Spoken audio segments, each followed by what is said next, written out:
Obrigado. Provérbios 4, minhas irmãs. Exortação paternal.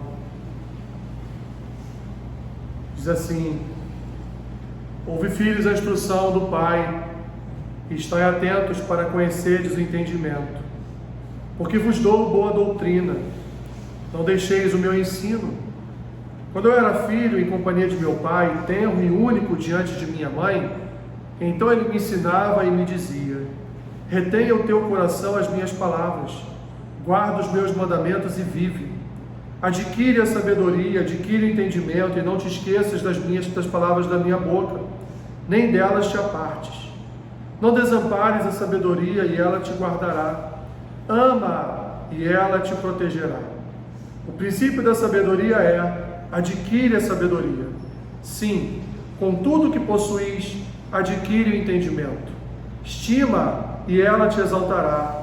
Se a abraçares, ela te honrará. Dará à tua cabeça um diadema de graça, e uma coroa de glória te entregará. Ouve, filho meu, e aceita as minhas palavras, e se te multiplicarão os anos de vida. No caminho da sabedoria te ensinei, e pelas veredas da retidão te fiz andar. Em andando por elas não se embaraçarão os teus passos. Se correres, não tropeçarás. Retém a instrução e não a largues. Guarda, porque ela é a tua vida.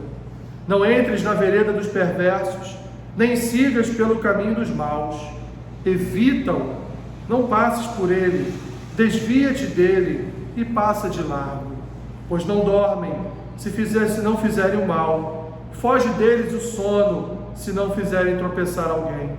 Porque comem o pão da impiedade e bebem o vinho das violências. Mas a vereda dos justos é como a luz da aurora, que vai brilhando mais e mais até ser dia perfeito. O caminho dos perversos é como a escuridão, nem sabem eles em que tropeçam. Filho meu, atenta para as minhas palavras, aos meus ensinamentos inclina os ouvidos. Não os deixes apartar-se dos teus olhos, guarda-os no mais íntimo do teu coração, porque são vida para quem os acha e saúde para o seu corpo. Sobre tudo o que se deve guardar, guarda o coração, porque dele procedem as fontes da vida. Desvia de ti a falsidade da boca e afasta de ti a perversidade dos lábios. Os teus olhos olhem direito e as tuas pálpebras diretamente diante de ti. Pondera a vereda de teus pés, e todos os teus caminhos sejam retos. Não inclines nem para a direita, nem para a esquerda, e retira o teu pé do mal. Abençoa-nos, Senhor, com essa porção da tua palavra nesta manhã. Em nome de Jesus. Amém.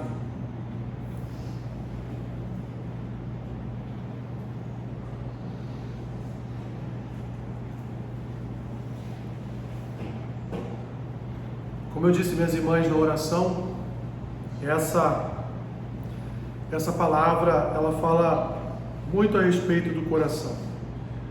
Nós vimos nos 3 primeiros capítulos de Provérbios que o sábio fala a respeito de sabedoria. O tempo todo ele ministra sobre o seu filho o desejo de que ele busque ser sábio, de que ele busque guardar no seu coração as instruções do seu pai, guardar no seu coração a palavra do Senhor, guardar no seu coração um bom caminho que o seu pai tem lhe ensinado. O capítulo 4 ele continua falando as mesmas palavras. É engraçado porque dizem que um dos melhores métodos de ensino é a repetição. Quando você quer gravar alguma coisa, gravar matérias para uma prova, normalmente você se dá bem quando você consegue fixar na mente o maior número de coisas possíveis daquela matéria, Então a repetição, biblicamente, a repetição é um instrumento de ensino. A repetição ela é um instrumento ela é como se fosse ali um martelo, martelando aquele prego na parede até ele fixar e você poder pendurar o seu quadro ali, que por mais pesado que ele seja, aquele prego bem fixado, de tanto você repetir os movimentos do martelo, pregando, ele vai suportar o peso de todo o quadro. Assim, minhas irmãs, é a nossa vida. Nós somos instrumentos nas mãos de Deus, instrumentos esses que Deus usa através da sua palavra, da sua instrução. E é por isso que nós devemos estar sempre lendo. Às vezes você pensa, nossa, mas eu já passei por esse livro aqui umas 5, 6 vezes. Passou, mas mesmo assim às vezes não gravou, né? Passou, mas mesmo assim às vezes não conseguiu assim extrair daquele livro todo o conteúdo que a gente pode extrair. Então a repetição, ela é um método de ensino e ela é um método de aprendizagem eficaz. E repito, tão eficaz que a própria Escritura se utiliza disso. Então o que nós vamos ver no capítulo 4 é Salomão mais uma vez repetindo ao seu filho, mais uma vez batendo ali sempre na mesma tecla, mais uma pancada com o seu martelo no prego, na parede, dizendo para ele: meu filho, se você não for sábio, você não vai ter uma boa vida. Se você não for sábio, você não vai conseguir ter discernimento sobre decisões da sua vida, sobre contextos da sua vida, que você vai precisar avaliar, que você vai precisar pensar, que você vai precisar meditar, que você vai precisar de orientação. E se você não for sábio, você vai certamente andar por um caminho que não é o caminho que Deus quer para a sua vida. Então Salomão, minhas irmãs, mais uma vez diz a ele: olha, fique atento àquilo que eu te ensino, fique atento aos conselhos do seu pai, fique atento aos conselhos da sua mãe, porque o que eu te dou, ele vai dizer aqui no versículo 2, eu te dou boa doutrina, eu te ensino um bom caminho, eu te ensino boas coisas. E assim, minhas irmãs, qual o pai ou a mãe, eu sei que tem exceções, mas qual o pai ou a mãe, via de regra, não quer que o filho trace caminhos melhores do que eles próprios traçaram? Não é? A gente quer sempre colocar uma capa protetora em volta dos nossos filhos para que eles não dê passos errados que um dia nós já demos em nossa caminhada, em nossas vidas. Então quando a gente vê o nosso filho se desviando por um caminho que não é legal, a gente liga logo o alerta, né? Não vai por aí não, eu já fiz isso na minha juventude e me dei mal. A gente vai trazendo alertas, e o que Salomão faz aqui, minhas irmãs, é trazer alertas. O que Salomão faz aqui é acender aquela luzinha da figurinha do WhatsApp, né, de urgente, né, que fica lá brilhando assim, como uma sirene. É o que Salomão está fazendo com o seu filho. Meu filho, preste atenção nas minhas palavras, porque a minha palavra é uma boa doutrina para a sua vida. Eu tenho experiência de vida, tudo que você vai passar eu já passei. Todo o caminho que você vai traçar eu já tracei, já fiz muita bobagem, mas Salomão fez bastante bobagem, né? Não só com a sua própria vida, mas principalmente diante de Deus, profanando o templo, se casando, dando-se em casamento a várias mulheres do paganismo e tantas outras coisas que inclusive redundaram na divisão do reino. Se Davi foi aquele que unificou todo o reino após a morte de Saul, Salomão, seu herdeiro, seu filho, seu sucessor, foi aquele que dividiu o reino por causa dos seus pecados, por causa da sua idolatria. Então Salomão está aqui dizendo: olha, eu sei o que é andar pelo caminho errado, eu sei o que é fazer o mal diante do Senhor, porque eu fui um homem mau. Em determinado momento ele vai dizer assim, ó, versículo 16: pois não dormem se não fizerem o mal, foge deles o sono se não fizerem tropeçar alguém, comem o pão da impiedade, bebem o vinho das violências. Salomão está falando ali do que ele já havia feito. Salomão está dizendo ali para o seu filho: olha, meu filho, eu sei o que é ser um homem mau, um homem violento, eu sei o que é ser um homem pecador, desobediente diante do Senhor. Não seja como eu fui. Então ouça a minha boa doutrina, ouça a minha boa palavra, guarda a minha palavra no teu coração, guarda a minha palavra na tua alma. Não se deixe levar pelas amizades, porque as amizades vão fazer você tropeçar. As amizades vão te levar para longe do caminho do Senhor. As amizades deste mundo são inimizades para Deus. Então procura sempre andar pelo bom caminho, procura sempre andar pelas boas veredas. Procure, meu filho, adquirir sabedoria. E como você adquire sabedoria? Através do conhecimento. Conheça a palavra do Senhor, abrace a palavra do Senhor, abrace e fixa no teu coração a minha boa doutrina que eu te ensino. E aí, meus irmãos, Salomão toca aqui em 2 pontos, que é a questão do coração. No versículo 4 ele diz assim: então ele me ensinava e me dizia, meu pai, retenha o teu coração as minhas palavras, guarda os meus mandamentos e vive, adquire a sabedoria, adquire entendimento e não te esqueças das palavras da minha boca, nem delas te apartes. Então Salomão, no primeiro momento, ele vai falar de coração. Meu filho, guarda no teu coração o meu ensino, ou seja, fixa na tua mente as palavras que eu estou te dizendo. Não esqueça de toda a minha instrução, porque a minha instrução é uma instrução sábia, e ela vai encher a sua vida de alegria na presença de Deus. Se você não guardar a minha palavra, como o salmista diz no Salmo 119, versículo 11, guardarei a tua palavra no meu coração para não pecar contra ti. Então o que Salomão está dizendo para ele: guarda a palavra no teu coração, para que você não peque, para que você não erre o caminho, para que você não desobedeça ao Senhor. Guarda as minhas palavras e os teus anos de vida serão multiplicados. Como aquela palavra de Paulo em Efésios, honra teu pai e tua mãe, para que os seus anos de vida sejam multiplicados. Ah, mas caramba, você não conhece meu pai e minha mãe, eles são muito chatos, eles me perturbam o tempo todo. É melhor ter um pai e uma mãe que perturbe do que não ter, É melhor ter um pai e uma mãe que se preocupa com você do que não ter. Porque ainda que lhe pareça que o seu pai ou a sua mãe estejam errados, ainda que lhe pareça, o melhor é sempre ouvir.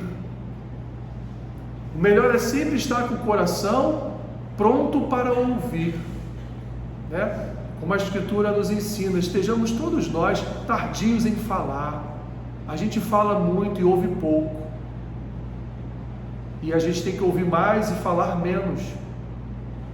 Não é? Não é à toa que você tem 2 ouvidos e uma só boca.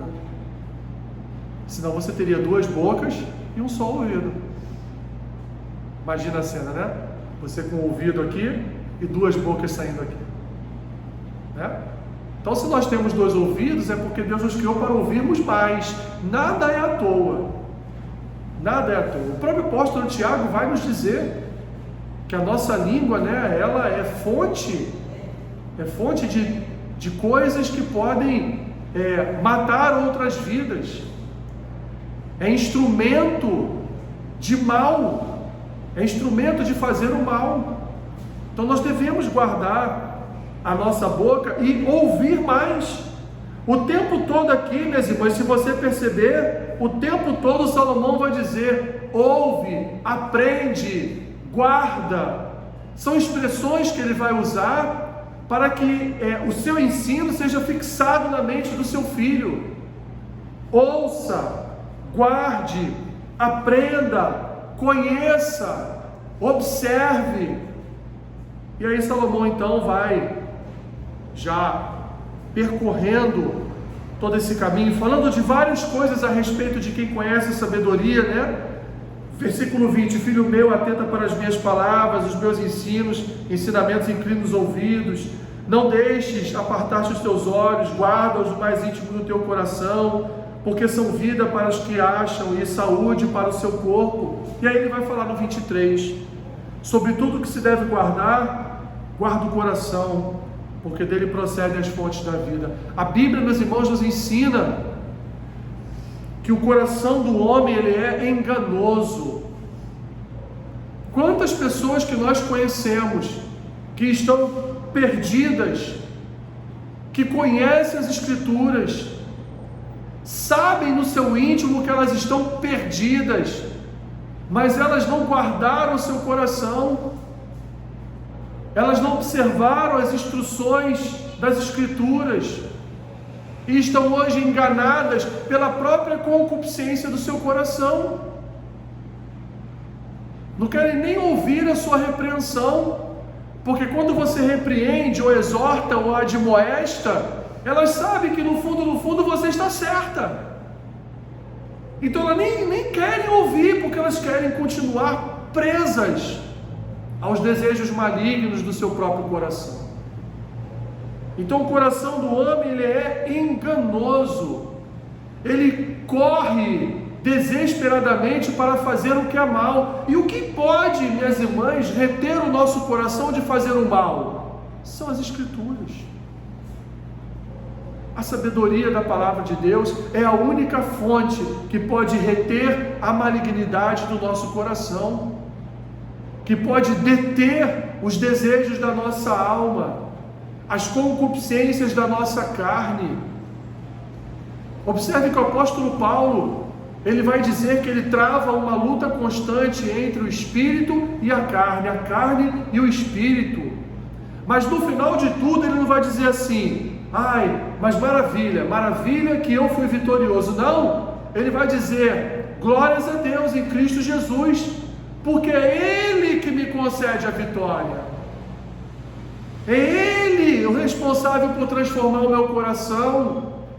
É Ele, através da sua vida, a sua obra de vida, morte e ressurreição, que alcançou meu coração de tal forma que me santifica, me purifica. E mesmo eu lutando todos os dias contra a minha carne, eu sou vitorioso não por causa de mim, porque Ele mesmo vai dizer: porque se dependesse de mim, eu faria o mal, porque é no mal que eu me alegro, é no mal que o meu coração se satisfaz. Mas o mal que habita em mim, o mal que eu quero fazer, é retido pelo poder que há da transformação operada através do Espírito Santo no meu coração. Então, minhas irmãs, o sábio diz sobre tudo que você deve guardar, sobre tudo na sua vida que você deve guardar. A principal fonte que você deve guardar é o seu coração. Essa é a principal fonte. E depois ele vai trazer outras instruções: desvia de ti a falsidade da boca, afasta de ti a perversidade dos lábios, que os teus olhos olhem direito. Lembra das palavras de Jesus? Se os teus olhos forem mau, todo o teu corpo será mau e andará em trevas. E ele no final ainda se utiliza de uma expressão de reforço: e quão grandes trevas. Então, se o nosso coração, se o nosso olhar for um olhar mau, não for um olhar direito, nós andaremos em trevas, minhas irmãs.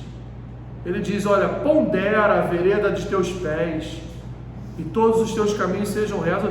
Pensa, todos os dias quando você levantar da sua cama, pensa qual caminho você tem andado, pensa o que você tem feito todos os dias, pondera, pense, e não declines nem para a direita nem para a esquerda, mas retira o teu pé do mal. As irmãs, o que nós podemos fazer diante de tantas instruções dadas por Salomão ao seu filho e por consequência dada a nós hoje através da Escritura, através da palavra? O que nós podemos fazer, minhas irmãs? Verdadeiramente nós não podemos nos transformar, verdadeiramente nós não podemos melhorar por conta própria.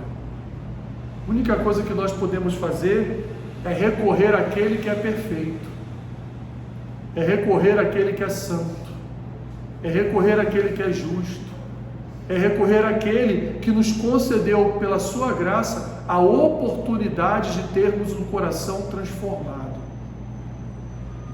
Então o único caminho que nós temos a seguir, minhas irmãs, é recorrer ao Senhor, é recorrer a Cristo. Está difícil, Senhor, essa minha luta contra esse meu desejo. Recorra a Cristo, recorra ao Espírito Santo, recorra à providência divina. Não tente, minha irmã, não tente lutar sozinha. Não tente lutar com as suas próprias forças, mas lute com as armas e com o poder que Cristo já nos concedeu, através do seu Espírito Santo, através da sua vida, morte e ressurreição, através da obra que Ele realizou, porque Ele não realizou uma obra para Ele, Ele realizou uma obra para nós, para que nós fôssemos transformados, para que nós fôssemos vivificados, para que nós andássemos em novidade de vida, para que nós andássemos e seguíssemos os seus passos, para que nós refletíssemos a sua glória, para que nós fôssemos representantes da sua pessoa aqui na terra. Então a palavra que eu deixo a você nessa manhã: recorra a Cristo, recorra ao Senhor. Todas essas instruções são maravilhosas para nós, são tesouros preciosos para o nosso coração, mas nós, por conta própria, não podemos realizar essas instruções. Precisamos recorrer ao Senhor, precisamos recorrer a Cristo, precisamos recorrer à sua graça, precisamos recorrer à sua misericórdia, precisamos recorrer ao seu cuidado, para que o seu Santo Espírito derrame sobre nós toda forma de transformação, para que Ele opere em nós esse processo de santificação diário, para que Ele lute as nossas lutas, para que Ele vença essas batalhas por nós, para que Ele sempre vá à frente.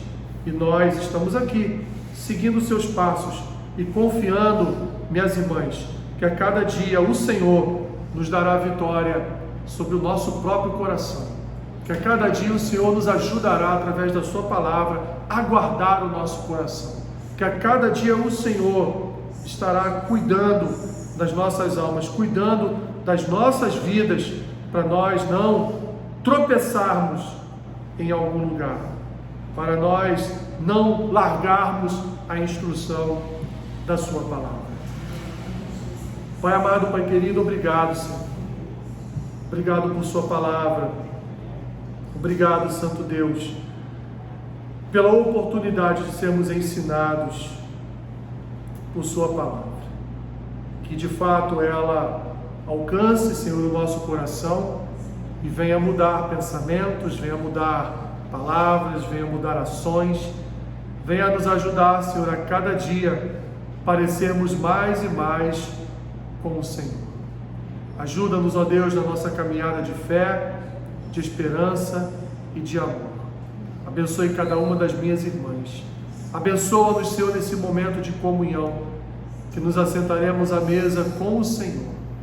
Fica conosco, Pai, nesse momento, nós te pedimos e oramos assim. Eu abençoo o pão e o cálice, em nome de Jesus. Amém.